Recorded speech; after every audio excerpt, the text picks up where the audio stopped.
बे- अब तो चल रहा है, अब क्या हो कलर सेलेक्ट कर दिया कलर का मसला, इसको यार वो कर दो, फोल्ड कर दो। वो पहली दफा मैं गलती से पूरा घुमाने वाला था। ये तो घूम ही जाए, फोल्ड वाला है ना ये।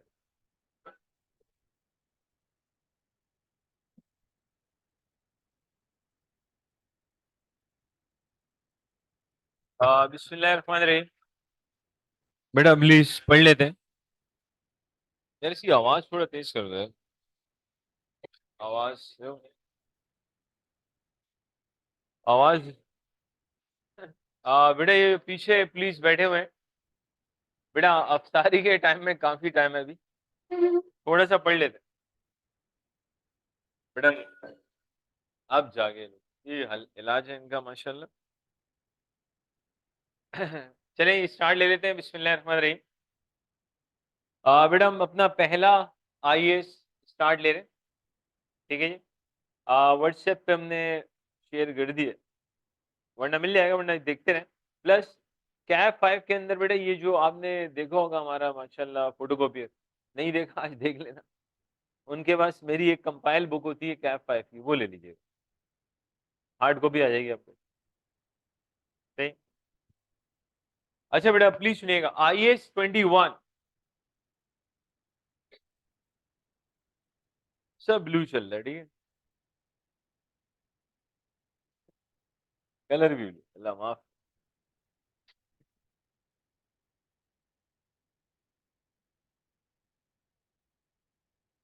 नजर नहीं आ रहा बेटे? भाई ज्यादा नहीं बन करना, टीचर तो नजर है। कोई कौन पढ़ा रहा है, खाली यही नजर आ रहा हो। ये अच्छा है भाई। सर पीडीएफ कौन से ग्रुप में दिया है? बेटा अभी सबर कर लो, आ जाएगा आ जाएगा, सबर कर लो। अच्छा बेटा IS-21 प्लीज सुन लें। फॉरेन करेंसी ट्रांजैक्शन, पहले हल्का सा आइडिया, फिर हम स्पेसिफिकली आईएएस पे बात करेंगे, और काफी इंपॉर्टेंट आईएएस। प्लीज सुनिएगा, IS-21 को डेवलप करने की एक ही रीजन, रीजन सुन लें। देखिए, it is very much possible कि आपकी ऑर्गेनाइजेशन की कुछ ट्रांजैक्शंस फॉरेन करेंसी में, मान लो कंपनी पाकिस्तान में, मोरलेस सारी ट्रांजैक्शन पीकेआर में चल रही है, लेकिन हो सकता है उनकी कुछ ट्रांजैक्शन किस में हो, डॉलर में हो या पाउंड स्टेलिंग्स में हो। अगर कुछ इंपोर्ट या एक्सपोर्ट डॉलर्स में हो रही है, तो उसको किस तरह से पीकेआर में कन्वर्ट करना, उसके लिए क्या होना चाहिए, कोई प्रॉपर आईएएस होना चाहिए। अगर कोई प्रॉपर आईएएस नहीं होगा, तो जो अकाउंटिंग जब आपने पढ़ना शुरू की थी तो किसी ने आपको बताया होगा कि दुनिया में एक ऐसी चीज डेवलप होगी है जो पूरी दुनिया में सेम।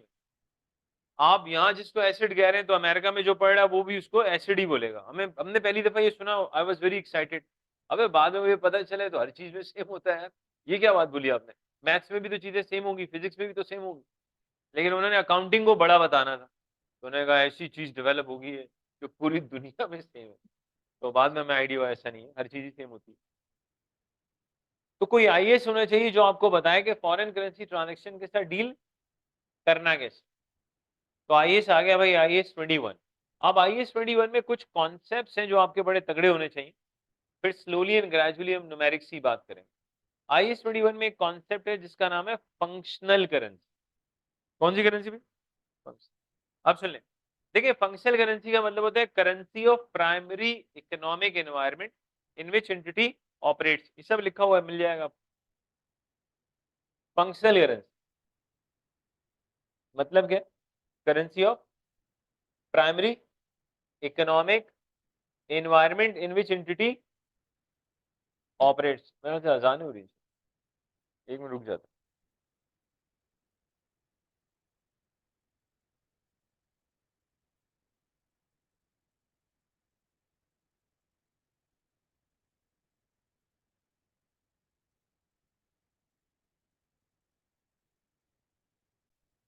फंक्शनल करेंसी, प्राइमरी और दो सेकेंडरी फैक्टर्स दिए, ताकि आप अच्छे से डिसाइड कर लो कि किसी भी कंपनी की फंक्शनल करेंसी कौन सी है। अब यहाँ पे दो सवाल, एक मतलब क्यों IAS 21 ने हमें फंक्शनल करेंसी को आइडेंटिफाई करने के लिए लेट्स से प्राइमरी और दो सेकेंडरी फैक्टर्स दिए। अगर हमने आइडेंटिफाई कर लिया कि XYZ currency is the functional currency, तो उसका बेनिफिट क्या है? तो प्लीज सुनिएगा।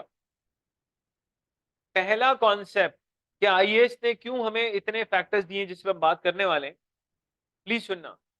दुनिया में ऐसा कोई कॉन्सेप्ट नहीं है कि जिस कंट्री में आपकी कंपनी इनकॉर्पोरेट होगी वहीं की करेंसी आपके लिए फंक्शनल हो, ऐसा कोई कॉन्सेप्ट नहीं है। क्यों? अगर ऐसा होता तो आइए सीधी सीधी बात कह देता, कंट्री ऑफ इनकॉर्पोरेशन देख लो, उसकी जो करेंसी है वो फंक्शनल है। तो ऐसा कोई कॉन्सेप्ट नहीं है। ऐसा बहुत से केसेस में हो सकता है लेकिन कॉन्सेप्ट नहीं है। तो एक चीज तो ध्यान से निकाल ले कि जिस कंट्री में कंपनी इनकॉर्पोरेट होगी जरूरी नहीं है कि वहां की करेंसी आपके लिए क्या हो, फंक्शनल हो। ये बात खत्म हो गई। अब फंक्शनल करेंसी को डिसाइड कैसे किया जाता है, प्लीज सुनिएगा, फिर हम देख लेंगे फैक्टर्स। आपको ना बेसिकली कुछ प्राइमरी फैक्टर्स देखने। मेजॉरिटी ऑफ द केसेस में प्राइमरी फैक्टर्स की बेसिस पे पता चल जाएगा कि विच करेंसी इज फंक्शनल। बहुत ही रेयरली ऐसा होगा कि प्राइमरी फैक्टर्स भी आपने अप्लाई कर लिए but still you are undecided. अगर प्राइमरी फैक्टर्स को देखने के बाद भी आप अनडिसाइडेड है तो फिर डिसीजन किस पे लिया जाएगा, सेकेंडरी फैक्टर्स। और सेकेंडरी फैक्टर्स दो हैं, ये मैं बार बार क्यों कह रहा हूं भाई दो हैं, क्योंकि यार आई कैप माशाल्लाह मल्टीपल चॉइस में एक दफा ये सवाल भी पूछ चुका है कि कितने सेकेंडरी फैक्टर्स होते, तो वहां पे सिर्फ नंबर्स बताने थे दो, इसलिए मैं बार बार इस पे एम्फेसिस डाल रहा हूँ, सेकेंडरी दो ही। अच्छा बात करते हैं जी प्राइमरी फैक्टर्स की, जिस बेसिस पे हम डिसाइड करेंगे फंक्शनल करेंसी। फिर हम थोड़ी देर में इस पे आएंगे कि इसकी अंडरस्टैंडिंग होना क्यों लाजमी है। प्लीज सुनिएगा। आप किसी भी ऑर्गेनाइजेशन की फंक्शनल करेंसी चेक करना चाहते हैं, आप चेक करें मेजॉरिटी ऑफ द सेल कौन सी करेंसी में। देखो मैं ये नहीं कह रहा कि सारी की सारी सेल कौन सी करेंसी में, हम कह रहे हैं भाई मेजॉरिटी ऑफ द सेल कौन सी करेंसी। नॉर्मली पाकिस्तान में अगर एक कंपनी है तो हम कह सकते हैं normally majority of the sale किसमें होगी, PKR नॉर्मली। तो आप मेजॉरिटी ऑफ द सेल्स देख लो भाई, आप majority of the payment to the supplier देख लो। अगेन पाकिस्तान में हम कह सकते हैं कि majority of the payment PKR में जारी होगी सप्लायर्स। दो बातें होगी। आप चेक करें मेजॉरिटी ऑफ द पेमेंट्स आप अपने स्टाफ को, लेबर को कौन सी करेंसी में कर रहे हैं। भाई अगेन पाकिस्तान में नॉर्मली हम कह सकते हैं यार PKR के अंदर चल रहा होगा मामला।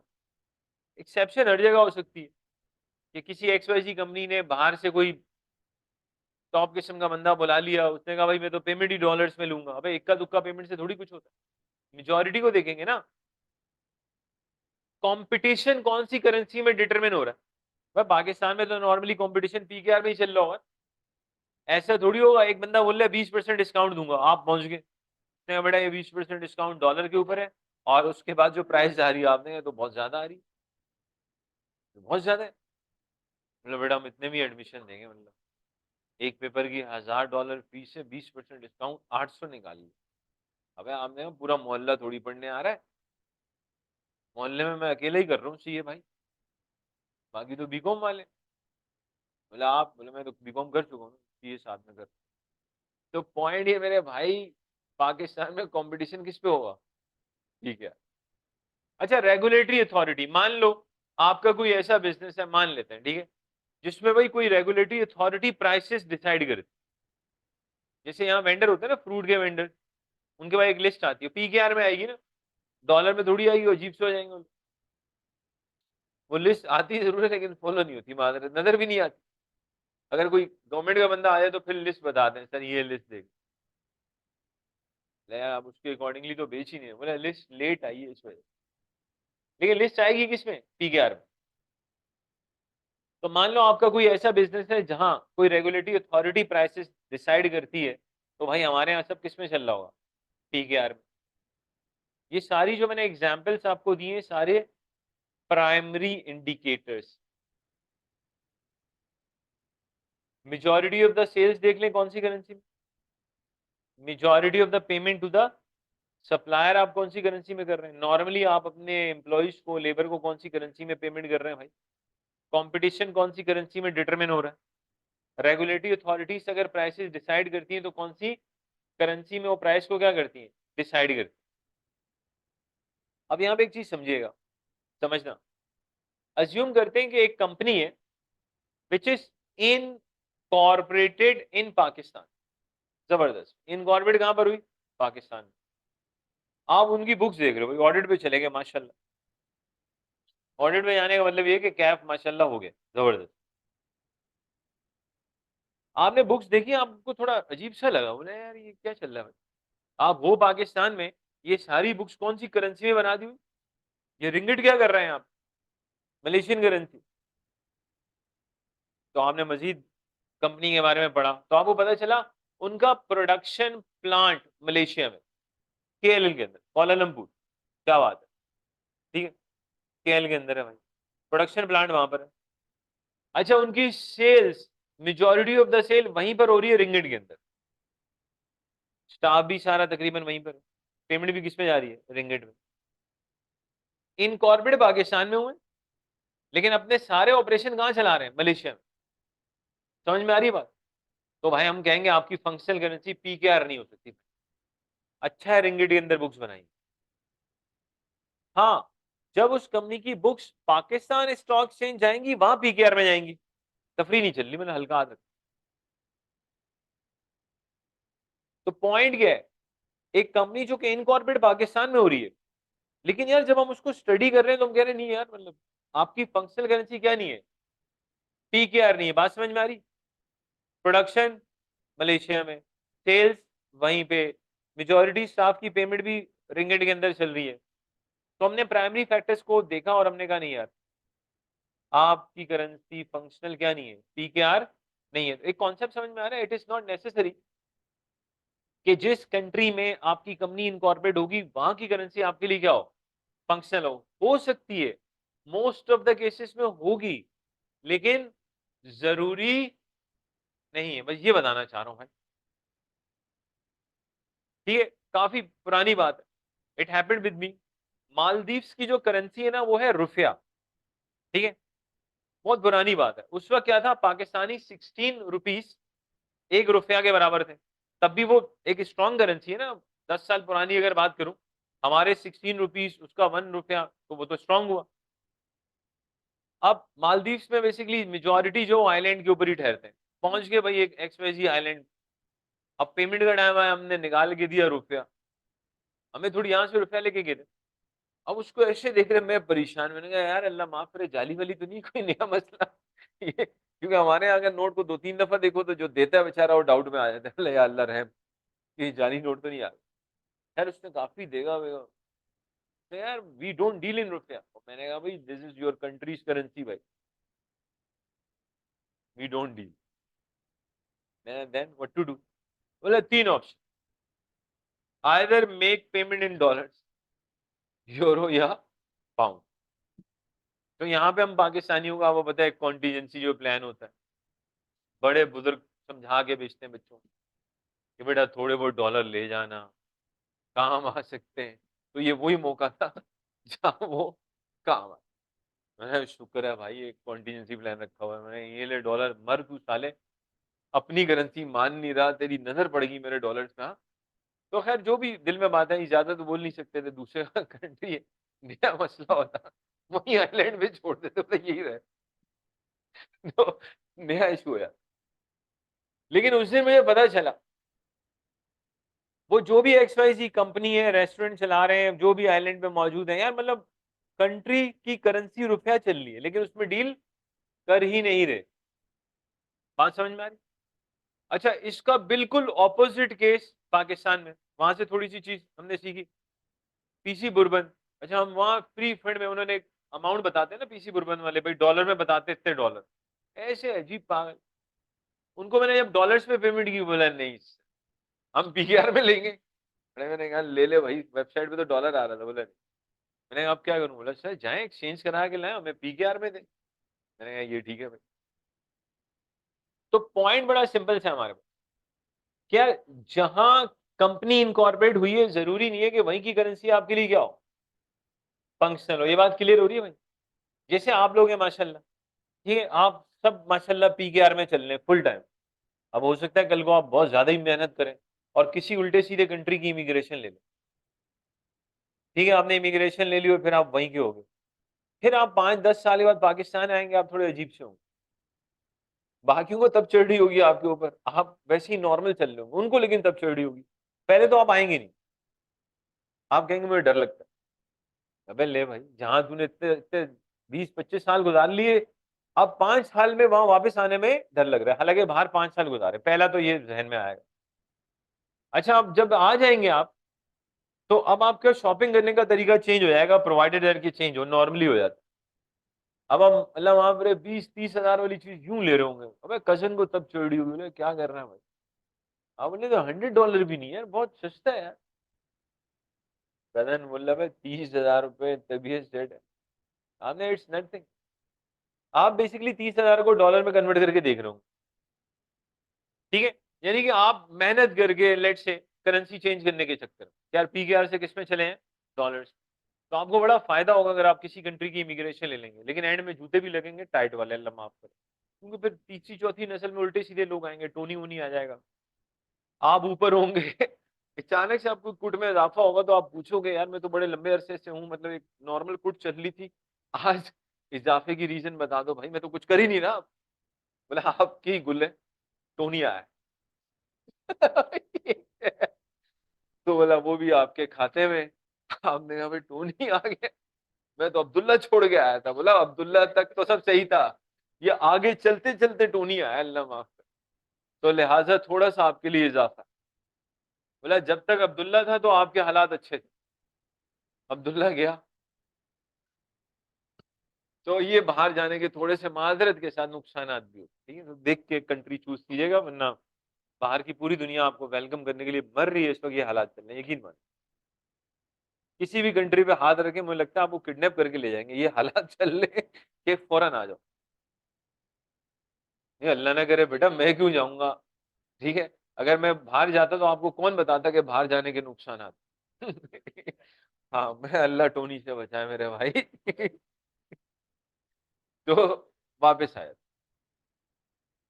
तो थोड़ा सा आपको आइडिया हो रहा है फंक्शनल करेंसी, ठीक है, टोनी पे ज्यादा एम्फेसिस चला गया, वहां से वापस आया। तो फंक्शनल करेंसी भाई डिसाइड करनी पड़ेगी प्राइमरी फैक्टर की बेसिस पे। आप सुन लें, मान लो आईकेप ने एक उल्टा सीधा सवाल बना दिया जो कि आईकेप से आप एक्सपेक्ट कर सकते, मतलब आईकेप से हर वो चीज एक्सपेक्ट की जा सकती है जो एक्सपेक्टेड ना हो। तो इट वाजंट एक्सपेक्टेड कि वो ऐसा सवाल बनाएंगे, उन्होंने बना दिया। आपने पहला पैराग्राफ पढ़ा, उसमें लिखा था 70% सेल्स डॉलर में, तो आपने माइंड बना लिया डॉलर फंक्शनल। उन्होंने कहा 30% सेल पीकेआर में, अगला पैराग्राफ, उन्होंने वो 80% पेमेंट जो हो रही है सप्लायर को पीकेआर में हो रही है, 20% डॉलर में, आपने आप पीकेआर, फिर आप आगे निकले, बोला कंपटीशन पाउंड स्टेलिंग में डिटरमिन हो रहा है, आपने कहा भाई क्या चल रहा है, तो फिर ये चल रही, एक पैराग्राफ से दूसरे में जाता हूं मेरा दिमाग चेंज हो जाता है, फंक्शनल करेंसी कौन सी है। यानी कि मान लो आप एक ऐसे सवाल पे आ चुके हैं जहां आपने प्राइमरी फैक्टर सारे लगा लिए, लेकिन फंक्शनल करेंसी क्या नहीं हो रही, डिसाइड ही नहीं हो रही, डिटरमिन नहीं हो रही। जाओ, तो प्लीज सुन लें, where you are undecided on the basis of primary factor, then decision लिया जाएगा सेकेंडरी फैक्टर्स, और ये एग्जाम में लिखा जाएगा कि जी प्राइमरी फैक्टर्स की बेसिस पे अनडिसाइडेड, इसलिए डिसीजन किस पे ले रहे हैं, सेकेंडरी। सेकेंडरी सिर्फ दो ही फैक्टर्स हैं, शुक्र है अल्लाह का, ज्यादा नहीं। एक, आपकी कंपनी को जब फाइनेंस की जरूरत पड़ती है तो वो कौन सी करेंसी में नॉर्मली फाइनेंस रेज करती है। तो आपने देखा है कंपनी को जब भी पैसों की जरूरत पड़ती है नॉर्मली फाइनेंस डॉलर में रेज किया है। एक और, आपकी कंपनी के जो ऑपरेशंस हैं, जो ऑपरेटिंग एक्टिविटीज हैं, आपने कैश फ्लो स्टेटमेंट पढ़ी होगी, कंपनी अपने ऑपरेशन से जो कमाती है उसे किस करेंसी में रिटेन रखती है। सेकेंडरी कितने फैक्टर्स हैं, एक, फाइनेंस कौन सी करेंसी में रेज हो रहा है, और कंपनी अपने ऑपरेशन से जो पैसा कमाती है उसे किस करेंसी में अपने पास रिटेन रखती है। मान लो इसमें आपको आइडिया हो गया अभी डॉलर है, तो आप एग्जामिनर को बताएंगे कि जी प्राइमरी फैक्टर्स की बेसिस पे डिसीजन लेना मुश्किल था, दैट इज व्हाई डिसीजन किस पे लिया जा रहा है, सेकेंडरी फैक्टर्स को। लेट्स से जरूरी नहीं है कि एग्जामिनर दोनों फैक्टर दे, सेकेंडरी हो सकता है एक ही दे दे। एक लाइन लिख दी उसने एंड में जाके कि जी whenever they need finance normally it is raised in dollars, तो आप एग्जामिनर को बताओगे कि जी मैंने सेकेंडरी फैक्टर की बेसिस पे डिसीजन लिया, उसकी रीजन आप बताएंगे कि प्राइमरी पे क्या नहीं हो पा रहा था, डिसीजन बन नहीं रहा। तो बड़ा रेयर रेयर चांसेस है कि ऐसा कुछ हो, लेकिन अगर ऐसा होगा, अगर आप प्राइमरी फैक्टर्स पे अनडिसाइडेड है तो फिर किस पे जाएंगे, सेकेंडरी पे। ये बात क्लियर। लेकिन ऐसा कोई सवाल आएगा तो लिख के भी आएंगे एग्जाम में कि जी प्राइमरी पे डिसीजन नहीं लिया जा रहा था, इसलिए हम किस पे गए, सेकेंडरी पे। ये जरूरी है क्योंकि काफी पहले ये सवाल आ चुका है, कैफ लेवल पे नहीं, थोड़ा सा हायर लेवल पे, तो उसमें इसी तरह से आंसर देना था। हर पैराग्राफ में ना बेसिकली वहां पे बच्चे का दिमाग चेंज हो रहा था, फंक्शनल ये नहीं है, ये नहीं है, तो एंड में शुक्र है सेकेंडरी मिल गया जिस पे डिसीजन ले लिया। जैसे अभी तो आप लोग कैफ 5 में जब कंसोलिडेशन पढ़ेंगे तो सीधी सीधी पेरेंट होता है भाई, ये पेरेंट है, ये सब्सिडी है, खत्म। थोड़ा हाई लेवल पे आएंगे तो उसमें फिर ये भी डिसाइड करना पड़ता है पेरेंट कौन है भाई, कंट्रोल किसके पास।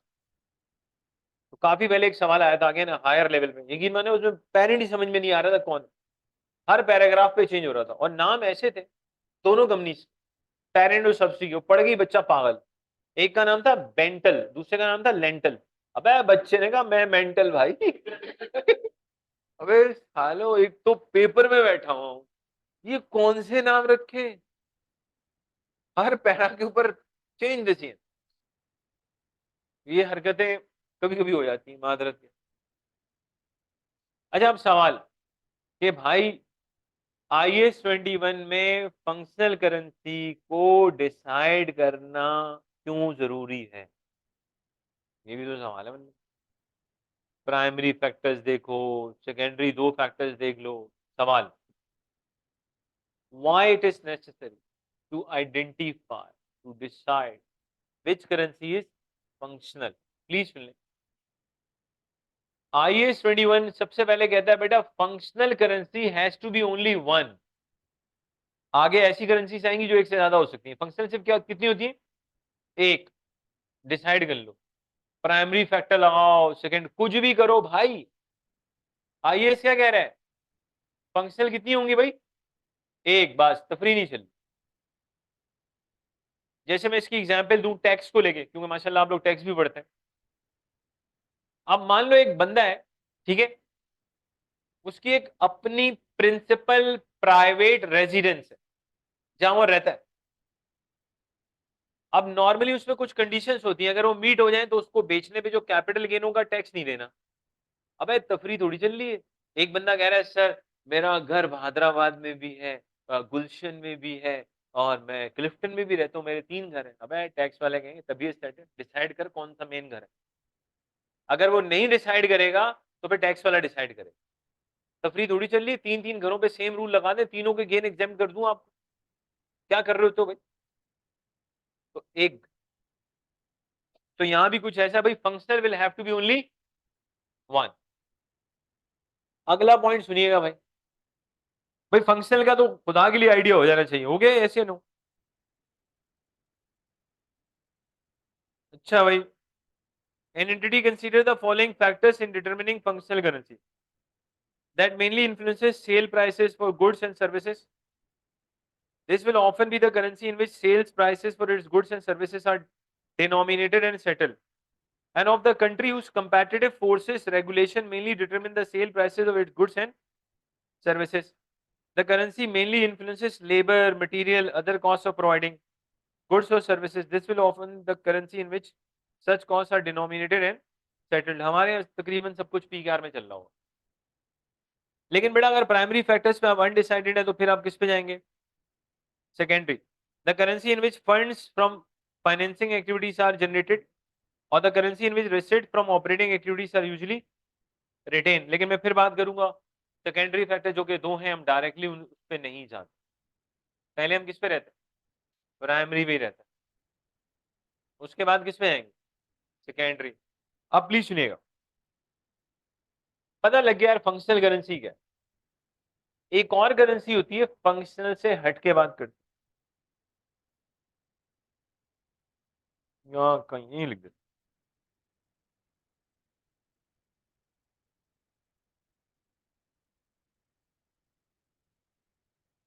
प्रेजेंटेशन करेंसी, लो दोस्तों एक ही है भाई, प्रेजेंटेशन करेंसी सुन ले भाई, ये आपको काम आएगा स्पेशली मल्टीपल चॉइस में। प्रेजेंटेशन, पहला कॉन्सेप्ट है प्रेजेंटेशन करेंसी एक से ज्यादा हो सकती है क्या, बताया नहीं, लो दोस्तों कुछ और बता दी। प्रेजेंटेशन एक से ज्यादा हो सकती, समझते हैं बेटा। प्रेजेंटेशन करेंसी का मतलब है कि आपकी कंपनी जिस जिस स्टॉक एक्सचेंज में लिस्टेड है, उनकी जो रिक्वायरमेंट है ना कि बेटा बुक्स इस करेंसी में भेजो हमें, वो प्रेजेंटेशन। एक कंपनी एट अ टाइम एक से ज्यादा स्टॉक एक्सचेंज में लिस्टेड हो सकती है। मान लो एक कंपनी है जो पाकिस्तान स्टॉक एक्सचेंज के अलावा न्यूयॉर्क के किसी स्टॉक एक्सचेंज में भी लिस्टेड है, लंदन में भी कहीं लिस्टेड है मान लो, तो बेटा आपकी प्रेजेंटेशन करेंसी तीन है, पीकेआर भी है, डॉलर भी है, पाउंड स्टेलिंग भी। कॉन्सेप्ट क्या है प्रेजेंटेशन करेंसी का, आप जिस जिस स्टॉक एक्सचेंज में लिस्टेड है, उनकी जो रिक्वायरमेंट है ना कि हमें बुक्स इस करेंसी में भेजें, वो आपके लिए क्या है, प्रेजेंटेशन करेंसी। और प्रेजेंटेशन एक से ज्यादा हो सकती है भाई, ये सवालात दे ले ऑनलाइन वालों के, क्या कह रहे हैं भाई।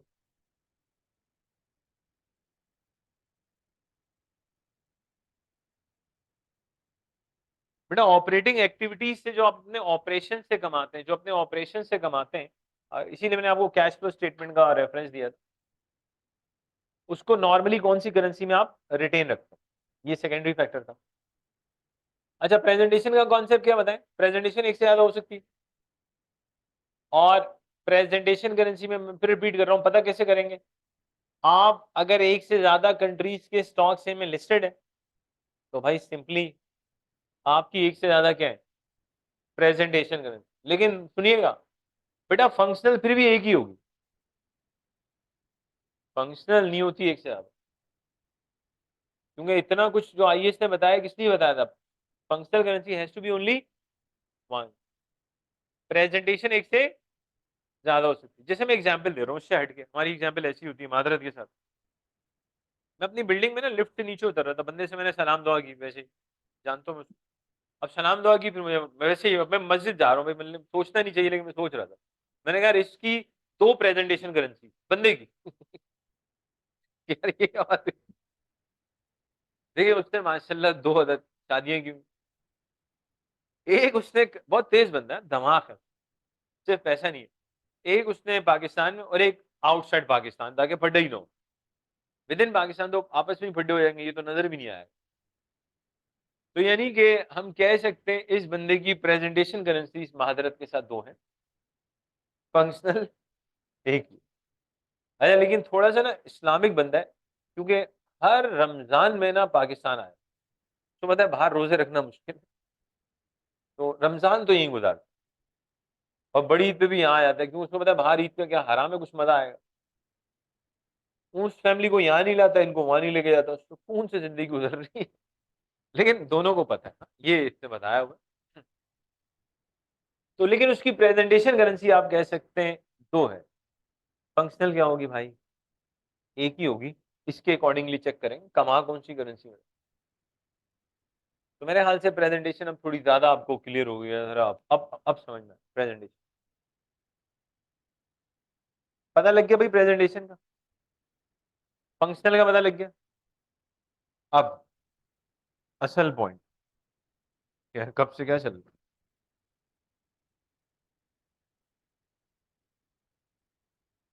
बेटा, IS-21 ये कहता है फॉरेन करेंसी का मतलब है अदर देन फंक्शनल, बस जो करेंसी आपके लिए फंक्शनल नहीं है वो foreign currency, that's it. Repeat, कोई ज्यादा पढ़ा लिखा मिल जाए आपको गलती से, बोले यार फॉरेन करेंसी बताओ क्या है भाई, एक single line, which is not functional, बस खत्म। अब हरकतें नहीं हो गया फॉरेन, आपने कहा विच इज नॉट फंक्शनल, उसी में घूम, जो फंक्शनल नहीं है वो फॉरेन करेंसी, वह खत्म। तो इसीलिए आईएस ने इतना ज्यादा फोकस किया ना कि यार फंक्शनल करेंसी डिसाइड करो, फंक्शनल फंक्शनल फंक्शनल, कर ली डिसाइड भाई। अब बेटा फंक्शनल के अलावा जो भी करेंसी नजर आएगी वो क्या नजर आएगी, फॉरेन करेंसी। अब हमने जो असल गेम सीखना है वो ये सीखना है, how to deal with foreign currency transactions. क्योंकि जाहिर सी बात है मुझे फॉरेन करेंसी को कन्वर्ट करना पड़ेगा फंक्शनल में। कन्वर्जन कैसे होगी, ट्रांसलेशन कैसे होगी। आप फॉरेन करेंसी ट्रांजैक्शन को फंक्शनल में कैसे कन्वर्ट करते हैं, उस पे जाने से पहले आपको एक और कॉन्सेप्ट पता होना चाहिए, मॉनेटरी एंड नॉन मॉनेटरी का एक कॉन्सेप्ट पता होना चाहिए, फिर हम उसमें आते हैं कि मॉनेटरी एसेट एंड लायबिलिटीज क्या होती है और नॉन मॉनेटरी क्या होती है। फिर आहिस्ता आहिस्ता मैं नंबर्स को लाऊंगा। सीख क्या रहे भाई, आप किस तरह से फॉरेन करेंसी ट्रांजैक्शंस को कन्वर्ट करोगे functional currency, how to deal with foreign currency transactions. Conversion से पहले आपको एक कॉन्सेप्ट पता होना चाहिए कि भाई मॉनेटरी एसेट्स क्या होते हैं, मॉनेटरी लायबिलिटीज क्या होती है, और आपको ये पता होना चाहिए नॉन मॉनेटरी एसेट और नॉन मॉनेटरी लायबिलिटीज क्या होती है। अगर आपको मॉनेटरी और नॉन मॉनेटरी पता लग गया, बस फिर तो काम सीधा सीधा। सबसे पहले बात कर रहे हैं भाई मॉनेटरी की, प्लीज सुन लें। मॉनेटरी एसेट्स और लायबिलिटीज का मतलब क्या बेटा, monetary means where fix cash is decided. Monetary का मतलब क्या, क्या चीज डिसाइडेड है, फिक्स कैश। समझना बस, जब भी मॉनेटरी का वर्ड आएगा चाहे एसेट हो या लायबिलिटी हो, बस एक चीज दिमाग में आनी चाहिए यार, यहाँ पे जो कैश है ना वो फिक्स। तो मैं समझाता हूँ एग्जाम्पल। आपने उधार पे गुड्स बेची, goods sold on credit, exactly customer से कितना पैसा लेना है वो आपको पता है। अकाउंट रिसीवेबल एक मॉनेटरी एसेट, भाई इसमें कोई एम्बिग्यूटी थोड़ी होती है। आप कस्टमर को क्रेडिट पे गुड्स बेचने के बाद उसको फोन करके ये थोड़ी पूछेंगे भाई हमने लेने कितने पैसे, वो कह रहा है मैं भी इसी कॉल का इंतजार कर रहा था कि मुझे देने कितने, ऐसा थोड़ी होता भाई। अगर आप क्रेडिट पे गुड्स बेचेंगे तो आपको एग्जैक्टली पता है कितने पैसे लेने। अब यहाँ पे एक चीज सुन लें भाई, बाज बच्चे गहरी सोच के मालिक होते हैं। बोला ये क्या बात हुई, बेड डेड भी हो सकता है, अरे ये वाली बातें ही नहीं हो रही ना यार। अल्लाह माफ करे बेड डेड हो जाए, वो आपको पैसे ही ना दे, केस चल रहा हो, वो मेरा इशू ही नहीं है। डे वन में पता था ना लेने कितने, ये है सवाल बस। बात समझ में आ रही, ये थोड़ी चल रहा है कि सर अगर बेड डेड हो गया तो हमें तो मिलेंगे, अबे वो थोड़ी पढ़ा रहा हूँ यार। आपको एग्जैक्टली पता तो है ना लेने कितने, अब मिले ना मिले तो किस्मत की बात है, अब क्या कर सकते हैं हम लोग। तो एक चीज का आइडिया हो रहा है। अच्छा फिर इसमें एक और चीज समझना, पांच बच्चों और गहरी सोच के मालिक होते हैं। सर हमने गुड्स बेची, एक्सपोर्ट की डॉलर्स में, किसमें, डन। मान लो हमें 1 लाख डॉलर मिलने, कितने मिलने, 1 लाख डॉलर, जबरदस्त। मिलेंगे आज नहीं 3 महीने के बाद। अब बच्चा ये कह रहा है कि सर अगर 3 महीने के बाद 1 लाख डॉलर मिलेंगे तब तो एक्सचेंज रेट कुछ और होगा।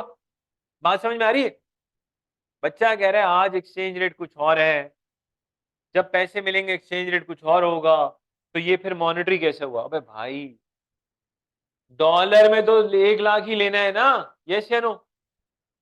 आप उसको पीकेआर में कन्वर्ट करें, पाउंड स्टेलिंग में कन्वर्ट करें, पैसोस में कन्वर्ट करें, क्राउन डॉलर्स में कन्वर्ट करें, वो मेरा हेडेक थोड़ी है। कॉन्सेप्ट क्या है, लेने तो 1 लाख डॉलर है, वो अमाउंट डॉलर में तो फिक्स है ना। कस्टमर से फड्डा भी होगा तो 1 लाख पे ही होगा ना डॉलर्स में। ये फड्डे थोड़ी होंगे यार पीकेआर में कम बन रहे हैं ज्यादा बनने हो गएगा भाई, इनवॉइस डॉलर में थी, पेमेंट में डॉलर में कर रहा हूँ, ये जो जहन में आता है कि रेट के चेंज होने से अमाउंट चेंज हो जाएगा, ना ना ना, समझो डॉलर्स में अमाउंट सेम है, डॉलर्स में अमाउंट फिक्स है, तो मॉनेटरी हो गया ना, आइडिया हो मॉनेटरी का, जहां फिक्स कैश का है, डिसाइडेड है, फिक्स कैश पता है, क्या एसी एसी बंद हो गया, चल रहा टाइम हो गया, अच्छा अब एसी के थ्रू पता चलेगा मैं टाइम, कितना टाइम बाकी है? और एक बच्चा कह रहा है 1 मिनट एक्स्ट्रा हो, और ये हमारी पुरानी आदत है कि हम एक्स्ट्रा बिल्कुल भी नहीं पढ़ते।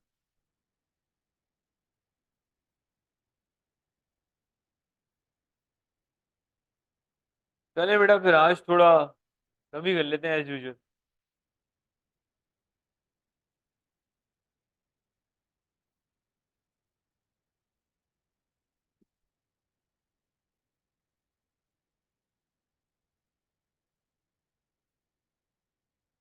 यो सर हसन को बताएं वो आपको पीडीएफ भेजे।